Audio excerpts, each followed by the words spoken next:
So I find this law at work. Although I want to do good, evil's right there, I can't even find it, I can't make the separation, it's right there in the person of David Stecker. There it is. So I find this is happening to me. Although I want to do good, evil is right there with me. For in my inner being, I delight in God's law, don't you? Sure you do. But I see another law at work in me, waging war against the law of my mind and making me a prisoner of the law of sin at work within me. And then he makes his conclusion, oh, what a wretched man that I am. Who's going to save me from this body that is subject to death because of good? See, there's your little... I thought death was bad. It is. But the goodness turns death into something different. I'm getting ahead of myself here. Who's going to do it? Not me. I can't make a decision for Jesus to save my soul. So don't tell me I'm making a decision for Jesus. Thanks be to God who delivers me how? Only through Jesus Christ our Lord. So then I myself in my mind, I'm a slave to God's law. Both in my sinful nature, a slave to the law of sin. See, now Paul says, if I'm a slave to the law, if I'm a slave to the law, how is the law ever going to save me? If I'm a slave to it.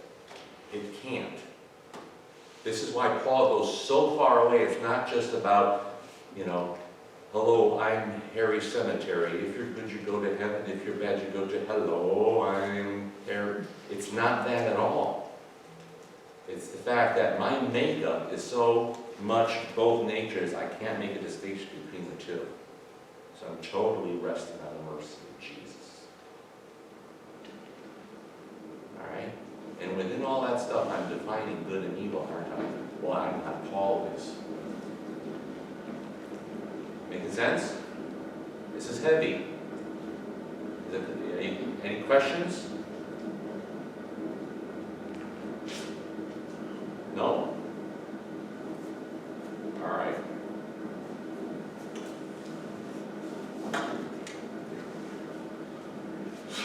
And this is where we go. I was thinking about showing you a video here. All right, let's just, human solutions. Okay, since this is true, now, let's step back from what Paul is saying here. What he's saying is, that's my makeup, that's me as a human being. But when you and I try to begin to define good and evil, we automatically, or will eventually, if we don't, we're going to end up here. Anybody know what this is? Yin yang. Yin yang. What is the definition of yin yang? What is being defined here? The balance between good and evil. The balance between good and evil, and the idea that what? In order for everything to be complete, good needs evil, and evil needs good. So they're two equal primary forces that always exist that depend on each other. Okay? And I was talking to my son and we were going over things. He's a Batman Joker guy, and I go, that's what I ought to. And he says, well, here's a little clip. How many of you saw The Dark Knight? All right. I'll spare you because it's a pretty violent part of the movie, okay? But there's this scene, the Joker, you guys know the Joker Batman thing? Joker is evil, Batman is good.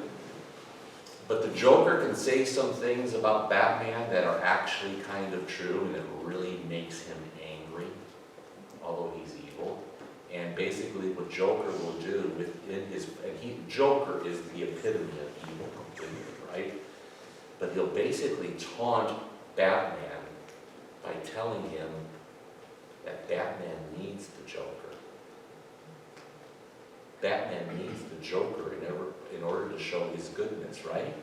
It's true. In other words, and that makes Batman go, I'm good. And he is. Batman is the good guy.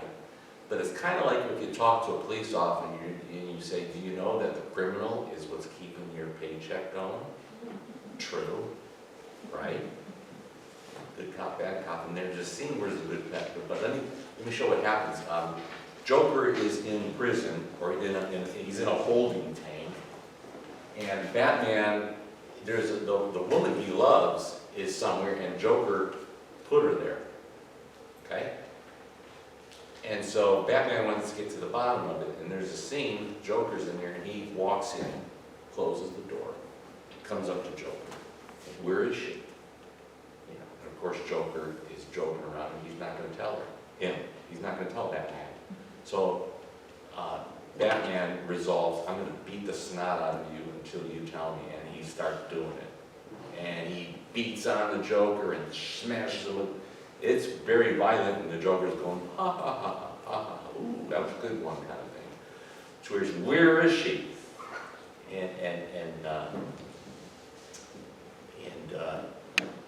he turns around and there's two parts of the scene. This part he says, I don't want to kill you. I might be messing up a little bit, but the Joker says, you need me. You complete me. And this throws Batman into a rage. You need me. Yeah, and there's another scene where he's hanging and he goes, I don't want to kill you, Batman. Because I need you, and you need me. We what? We bring everything into yin yang. Because you can't be Batman unless you what? Have your Joker. And he'll say, as soon as you get rid of the Joker, all these people who think you're their hero, they'll throw you away because they don't need you anymore. But as long as the tension between the Joker and Batman continue, and this is Joker talking, and there's some truth in what he's saying. But basically what he's saying is the evil and the good, what? Need each other. And that's not true. But here's the zinger. That's how you and I operate every day of our lives. And let me even put it this way. That's the way you and I operate because we have to in this world. Okay? I'm trying to explain that to you as we explain evil. So human solutions, be it religion, economics, remedies, counseling, will always include a dark side in this world. The worst thing we can do is to normalize or promote this as the final say. All right? Let's take economy. Let's just take the economy. I'm not going to get political here, but let's just talk about capitalism and socialism. I'm a capitalist. Somebody here could be a socialist. The socialist would tell the capitalist, what do you think the socialist tells the capitalist is wrong with capitalism? Just a few will. Hmm? Just a few people will. Just a few people will? Enjoy the riches and the. Okay. And socialism, everybody's the same. Okay, that's true. Anybody else? Greed, The greed of capitalism, yes. There's greed in capitalism. It's good. That movie. Is that true? Is there greed in capitalism? Yes. Absolutely. Read everything. Huh? In everything, yeah. But, okay, so if we want to decide how we're going to do our economy, let's say in this room, and we have to make a decision. We could say Mel will be king, and he will tell us what jobs to do, and he will distribute the wealth as he sees it. And since he's a good king, Mel is going to make everything equal for all of us, because that makes all the more sense. If he gives more money to Arlene and not me, then what? I'm going to be, that's not fair, okay? But Mel might say, well, Arlene works harder than you do, Pastor, and so she gets, now you're starting to move into a capitalism thing, okay? But the bottom line is, let's just take capitalism and the greed within capitalism, it absolutely does exist and you can't deny it. But, Okay, I understand, I'm a capitalist. Oh, this is my point. My point is, we have to survive in this world, and the way this world works is yin yang, but yin yang isn't it isn't the tove, it's not tove. Alright? So if there's greed that exists, there could be greed, and I might work harder so that I get more pay. I might invent something because I want to get more money. And so there is a motivation in capitalism in which if I do a better job or work harder than you, I'm going to get paid more, but that will then benefit what? The society, because the work I do for society, let's say I'm inventing something, and I invent a gadget that, I invent the computer, and all of you guys want computers, my ability to create the computer and then sell it to you, I should get compensated for it, and there you go, that's capitalism. And in the end, those of us who are capitalists, like myself, I will argue there is greed in capitalism, but given the human nature, how we're made up, it's the best way to promote a middle class, and not just, but it's to promote the economy that is good, as opposed to socialism, which I would suggest, because of our human nature. I would go as far as to say, now don't crucify me here, but I would suggest that the person who believes in ignorance socialism is better than capitalism is actually pointing out something that he or she maybe wishes is true, is that we would be more good, by which I would help you, not worrying about how you would repay me back. And if I was really virtuous, I would be motivated by something other than the payment. So I would suggest the socialist has an ideal that is really, really good, but the bottom line is, if we practiced it, it would fail every time, and we have a history by which we know that to be true. We have, because what it does is creates, all of a sudden it's going to create a power structure on top, and there might be an equal distribution of wealth, but that equal distribution of wealth is total poverty in the end, and what you'll find, okay? So the point being, though, you can't say, and then I would totally disagree with a person who would say capitalism is virtuous. It's not. Not from the Christian perspective. If capitalism is how God dealt with me, I'm in serious trouble. But I'll be the first one to say capitalism should rule the world, and that would take a lot of people out of poverty. A lot of people coming out of poverty because you give them the opportunity, and I would suggest the United States of America has been the greatest example of that, where we now have a middle class and people live the way we do, which is unheard of throughout all of human history, okay? But what I'm doing is explaining an economy where greed of human people actually benefits me. Other people's greed, producing something so that they can benefit themselves in this world benefits me. Okay? True? There are other motivations for people to invent things besides greed. There are, but I would say if you just compare societies, okay, compare the American experience to anything else that has ever existed, we by far have been more innovative in our country. And what country besides the United States has influenced the world and made the world better, even though there's severe poverty still, than the United States of America? Not because of our kind hearts, but because of the system. That most people you will get benefited for it. Now there are other motivations. I'm not saying that's the only motivation, but collectively, I would suggest you can't find it in the socialistic one, and it's because of the greed of humanity. I would think if everything was really good, socialism would work. Right? There's a greed there too. it ends up agreeing, all of it ends up agreeing, that's why.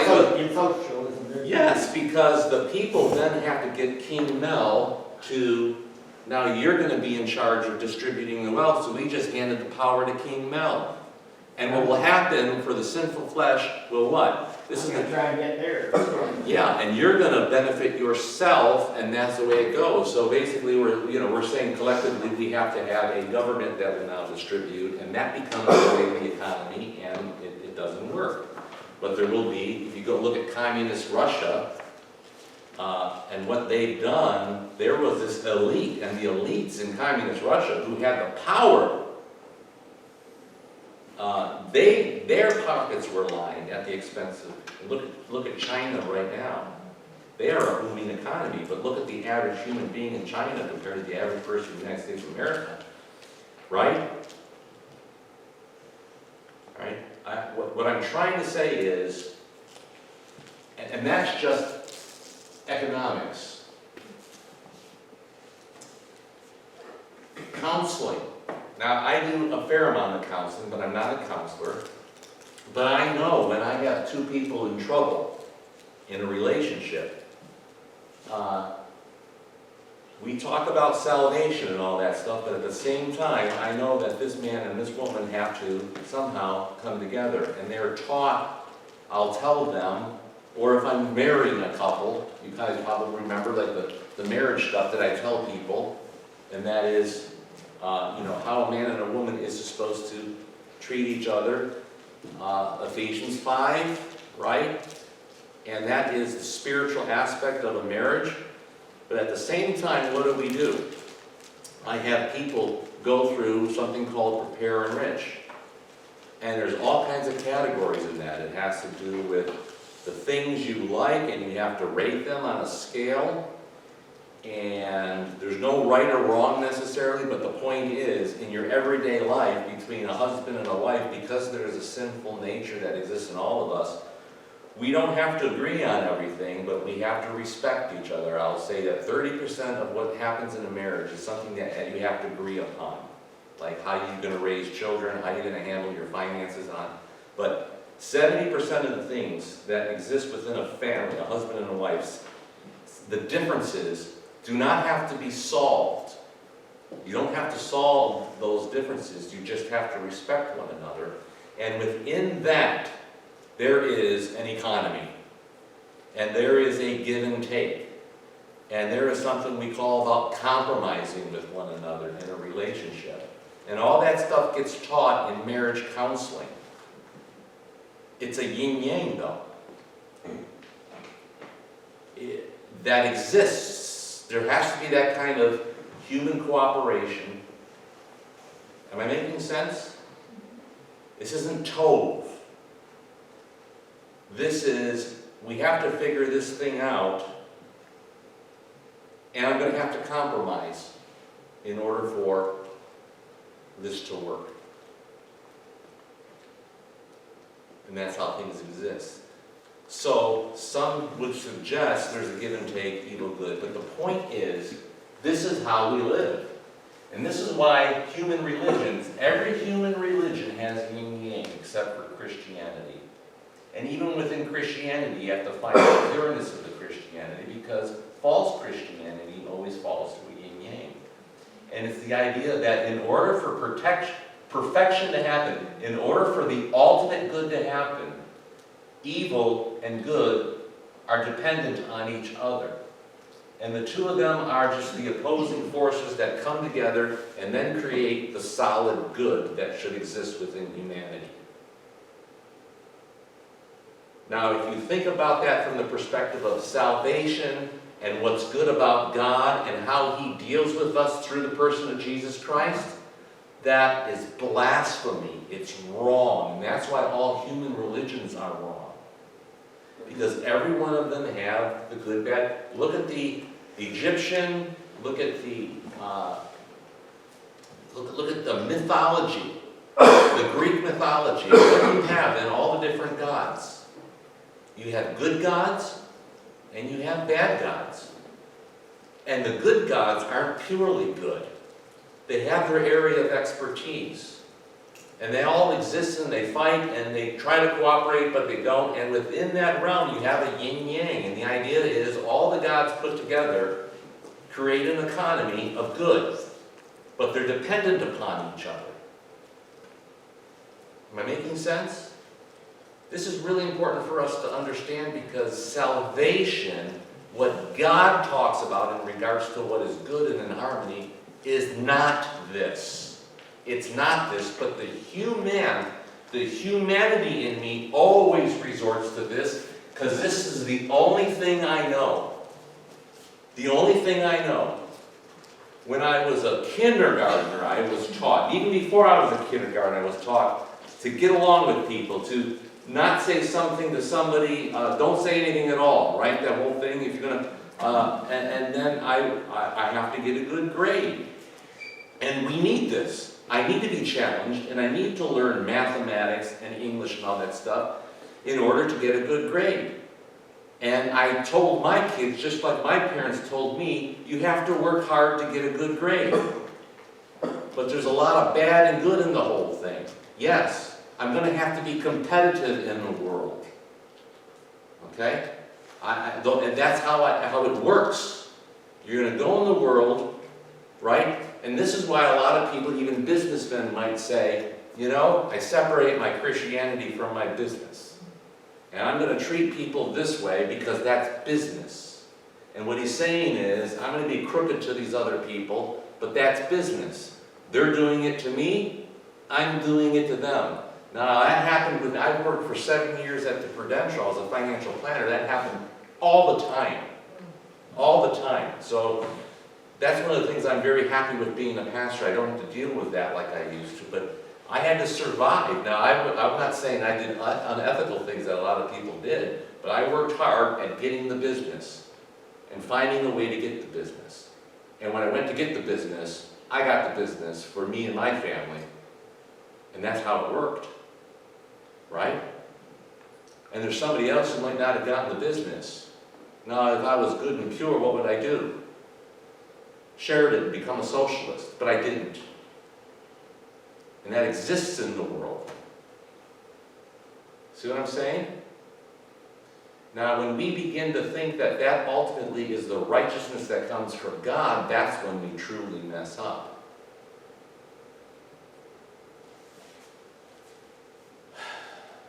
Any questions or thoughts on this?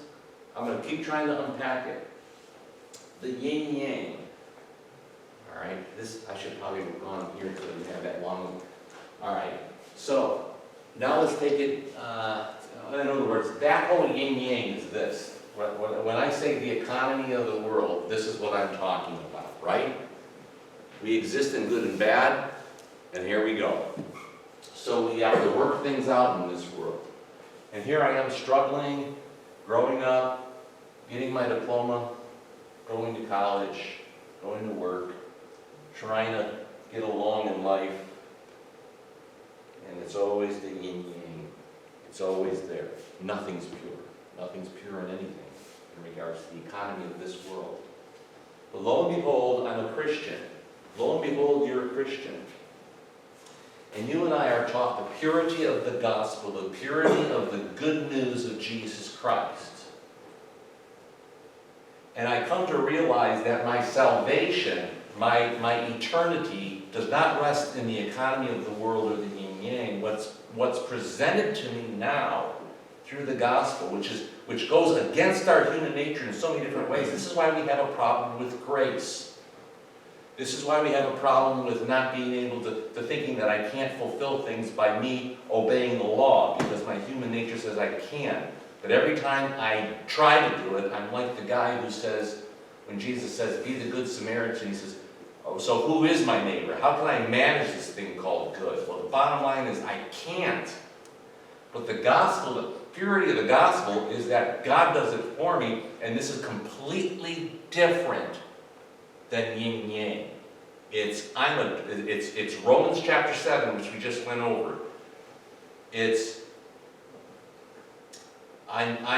I'm depraved in sin, but God, in the righteousness of Jesus Christ, paid for my sins, and now He just bestows mercy on me. I don't have to compete. I get passive faith. God provides a passive faith where I just depend totally on God. That's the gospel. And so my relationship with Jesus is very different than my relationship with the world and how I have to survive. Right? I can't wake up in the morning and say, I'm saved by grace, so therefore I don't have to go to work. You can see how you can pervert that though, right? I'm saved by grace, so God's just going to give me my meals 3 times a day because I believe in grace. You can actually try to turn that into a false sense of righteousness.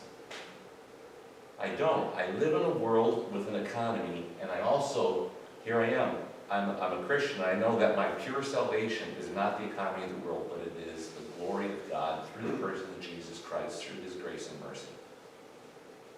Okay?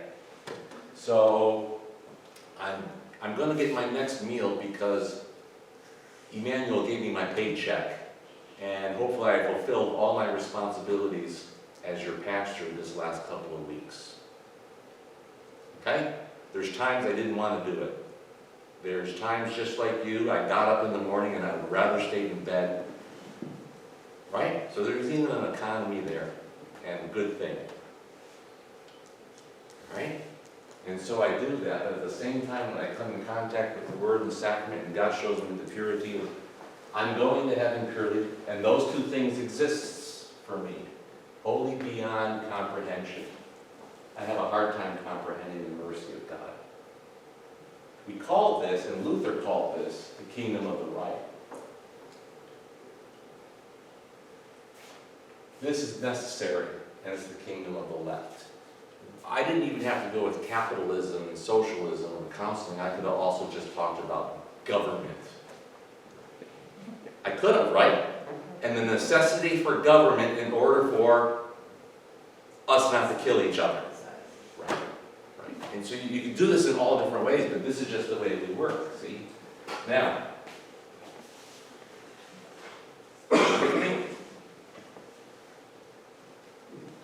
the very word economy is oikos in the Greek, which means household, and the word nemonoi, or nemomoi, which means manage. So the very word economy, which I've been using, you take those 2 Greek words together, it means household and of the world. Isn't that interesting? That's a perfect definition of economy. To manage the household and the household of the world. And this is where people get the idea of it's a circle of life, and they try to say that's just the way it is. You know, was it the Lion King? It's the circle of life. You were born, you die. If you're a zebra, you might get eaten. And if you happen to be the zebra that got eaten, don't worry. It's all part of the circle of life. This is nature. This is how it goes. It's the economy of the world. But here's what we do. This is sad. What we do is we promote that as the ultimate good. Right? And it's not the ultimate good. It stinks to be that zebra that just got eaten up by the lion. I was in my backyard, or I was looking out the window, and we have rabbits. This was during the summertime. We have rabbits in our backyard, and they hide. They actually live under our shed. Nice place for them to live. And they run around. Now, well, I'll just stick with this. So they're running around. I'm looking out the window, and you've seen falcons, haven't you, around here? I see them all the time. Well, I kind of like the rabbits, although Greg, my neighbor, who we share a garden with, Peters, he's really good at protecting our garden, so the rabbits aren't getting in there. But all of a sudden I was looking out, and we have pine trees in our backyard, and the pine tree was moving around like this, and sure enough I looked there and there's a falcon. And I see the rabbit over there, and he's scared stiff, he knows that the falcon's trying to get it. So I'm on the rabbit side. Those are the rabbits, and this is my house, and these rabbits. So I ran out, and the big falcon, you know, I ran out, ran after it, and the falcon flew away. And the rabbit, when it was clear, went right underneath the shed and safe. I come in here, and I thought, okay, I come in here and I walk in, and I go to Pastor Shane, Chris, you can't believe what just happened. I go, what? Well, I was at lunch, I was looking out the window, and I says, and I scared that falcon away, and the rabbit is safe. And then Pastor Shoemaker goes, well, Dave, don't you feel sorry for those poor little baby falcons that she was trying to feed? And I said, man, those poor baby falcons, yeah, now you can't eat. Yin yang, is that yin yang? Yeah. It's the circle X, yeah. Is it wholesome and holy? No, it's not. But the falcon needs food, and that's what he eats, right? So you can't blame, but that's how it goes. But see, what we do is we take it, we call it the circle of life, and we try to say this is normal and natural. It's not. It's a result of sin. Getting a job, capitalism, socialism, prosperity gospel, that's a big one. Oh, I hate the prosperity gospel. I hate it with a vengeance. What is the prosperity gospel? If you want to be good, come to church and life will reward you. And you pray really hard and have that active faith, not passive faith, but you do that faith and you just work really hard, and then God's going to prosper you in this world and give you all the things that you want. Satisfy your carnal nature. That's the devil speaking. There's nothing good about the prosperity gospel. Nothing. Pray harder and God will hear you better. Hopefully you see that as a false understanding of faith, right? That's the point we're making. Oh, and Shark Eats a Sale. I actually have a video on this. Just to give you an idea. So I'm going to have to... oh, here's what I'm going to have to do.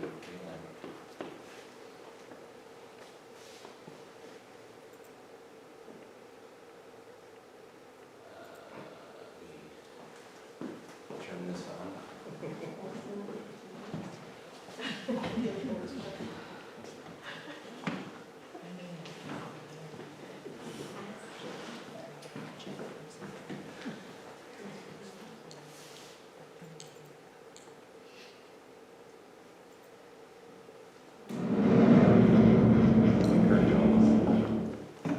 The primary attack zone of Seal Island is just offshore of the southernmost tip, a place known as Sector 4. So the area where we are The yin-yang of nature. which from a seal's perspective is probably the most dangerous piece of water on earth.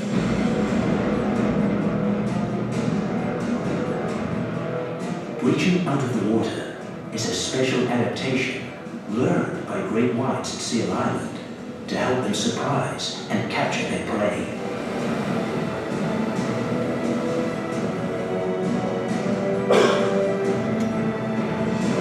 This intense daily breaching behavior lasts the entire South African winter and may be unique to Seal Island. The very same great whites that readily fly out of the water here seem reluctant to fly elsewhere. Colossus